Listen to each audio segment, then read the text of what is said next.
उड़ने वाली चुड़ैल। अमनपुर नाम के गांव में चंगू मंगू नाम के दो किसान दोस्त रहते थे। दोनों का आपस में बहुत प्यार था। रोज की ही तरह आज भी दोनों एक साथ अपने खेत की ओर जा रहे होते हैं। अरे यार मंगू, मौसम बड़ी तेजी से बदल रहा है। बता, क्या लगता है तुझे, इस बार फसल हो पाएगी? हाँ, क्यों नहीं हो पाएगी भाई। मेरे पास तो फर्टिलिक्स है, मैं शहर से लाया हूँ। ओ, खाद तो अरे वो तो हमारे पास भी है। सब गुड़ गोबर कर देता है तू, ये शहर में मिलता है। अरे तू कहाँ से पाएगा, बहुत महंगा मिलता है ये। दिखा दी ना अपनी औकात। मंगू, आखिर हमारे बीच पैसा आ ही गया। अरे नहीं चाहिए मुझे तेरे जैसा दोस्त जो हमेशा मुझे नीचा दिखाना चाहता है। अरे चंगू, पर मैंने कब तुझे नीचा दिखाया? अरे मैं तो सच्चाई कह रहा हूँ। गांव के बीचों बीच दोनों बुरी तरह लड़ पड़ते हैं। कुछ ही देर में बोला चाली हाथापाई में बदल जाती है। गांव के कुछ लोग आकर उन्हें छुड़वाते हैं और अपने अपने काम पर जाने को कहते हैं। शाम को मंगू तो अपने घर लौट आता है, पर चंगू नहीं आता। अभी तक ये घर नहीं आए। इतनी देर तो ये कभी नहीं करते। भगवान ना करे इन्हें कुछ हो तो नहीं गया ना। मंगू भाई साहब के घर जाकर पता करती हूँ। रास्ते में ही उसे सुबह चंगू मंगू के बीच हुए झगड़े के बारे में पता चलता है।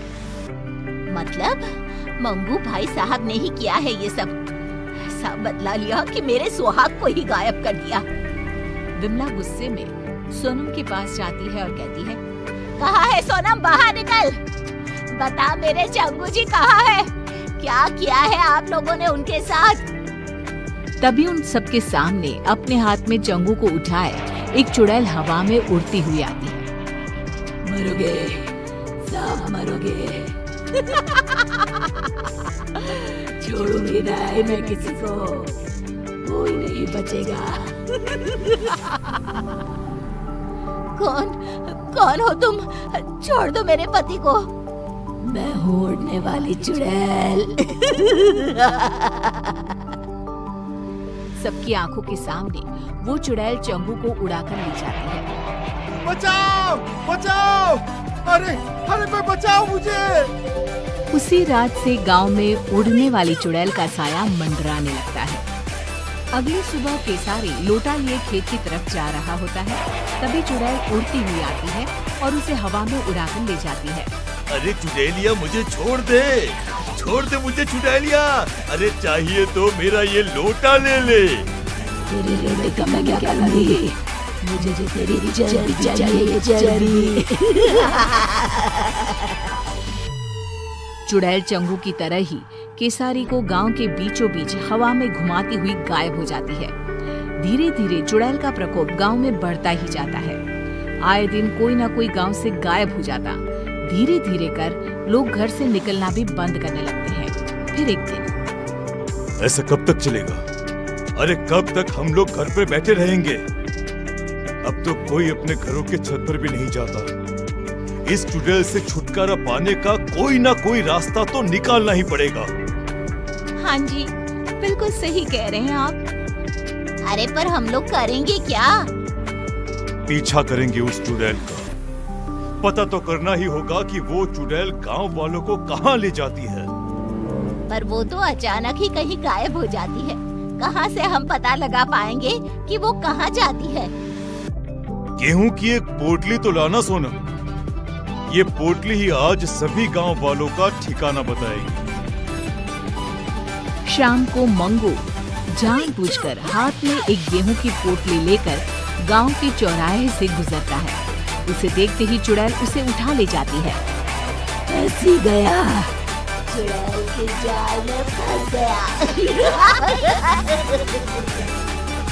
फंसी तो तू है चुड़ैल, मंगू के जाल में। हमेशा की तरह चुड़ैल गांव के बीचों बीच उड़कर मंगू को लेकर गायब हो जाती है। चुड़ैल के अदृश्य होते ही मंगू अपनी पोटली से गेहूं के दाने नीचे डालना शुरू कर देता है। दानों का पीछा करते हुए सभी गांव वाले एक अलग ही दुनिया में पहुंच जाते हैं। एक ऐसी दुनिया जहां हर तरफ इंसान की शक्ल की सब्जियां थी। और तो कौन नया गांव मालूम पड़ता है। अरे भैया वो देखिए हमारे चंगू जी पेड़ पर आधे टमाटर बनकर लटक रहे हैं। अरे कुछ कीजिए, उनको बचाइए ना। अरे वो देखो भिंडी के सारी ही लागत है। मतलब उड़ने वाली चुड़ैल सभी को सब्जी में बदल देती है। मतलब ये सभी सब्जियां इंसान ही हैं। इन लोगों को हम बचाए तो बचाए कैसे? तभी पेड़ पर लगा एक टमाटर कहता है, इस गांव को श्राप है कि अगर किसी ने एक भी सब्जी तोड़ी तो सभी की सभी सब्जियां इंसान में बदल जाएंगी। पर चुड़ैल के रहते कोई सब्जी को छू भी नहीं सकता। अरे वो आती ही होगी, तुम लोग भी कहीं छुप जाओ, जाओ जल्दी। ये सारी बातें मंगू सुन लेता है। वो चालाक तो था ही। वो चुड़ैल से कहता है, जो मर्जी तुम्हारी, वो सब्जी मुझे बना दो, मगर बाहर धूप में जो सब्जियां सड़ कर टूट गई तो?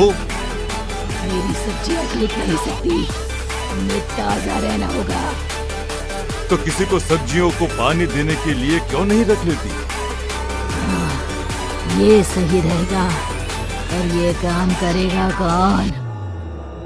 हाँ, वैसे तो मुझे मटर बनना था, पर ये काम भी चलेगा। जाओ चुड़ैल, तुम आराम करो, तब तक मैं सब्जियों को पानी दे आता हूँ। मंगू बाहर जाता है और सब्जियों को पानी देने के बहाने एक सब्जी तोड़ लेता है। जैसे ही वो सब्जी तोड़ता है, जादुई नगरी खत्म हो जाती है।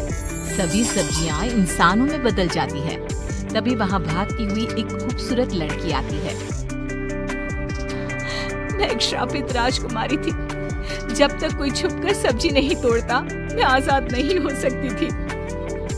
तो मुझे बताओ, तुमने कभी किसी को सब्जी तोड़ने क्यों नहीं दी? ये श्राप था ही ऐसा। मुझे सभी को सब्जी तोड़ने से रोकना था। बाकी मुझे कुछ भी याद नहीं था। श्राप ने मेरी बुद्धि ले ली थी। पर आज जब मंगू ने हिम्मत दिखाई और सब्जी तोड़ी, तो सभी के साथ मैं भी मुक्त हो गई। मंगू की समझदारी सभी को बचा लेती है। सभी लोग वापस गांव आ जाते हैं। चंगू मंगू फिर से अच्छे दोस्त बन जाते हैं।